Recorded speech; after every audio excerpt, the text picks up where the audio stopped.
Hello everyone. In this video, I will show you how to add a note to one of your Telegram contacts.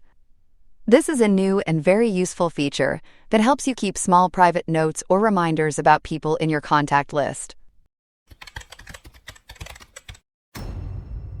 First, open the Telegram app and go to any chat.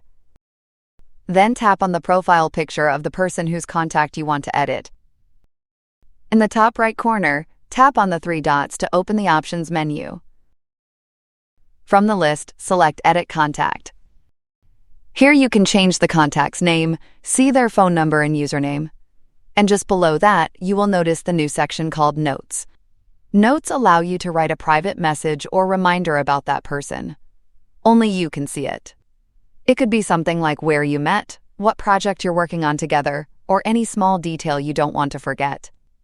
Keep in mind that this feature is available only if you're using the updated version of Telegram, so make sure your app is up to date. You can also create a note right when you are adding a new contact. Simply fill in their name and number, and in the Notes section, add your text before saving. That's all for this tutorial. Now you know how to use the new Notes feature in Telegram to keep personalized private notes for your contacts. If you found this video helpful, remember to like, subscribe, and check out more Telegram and social media guides here on the channel.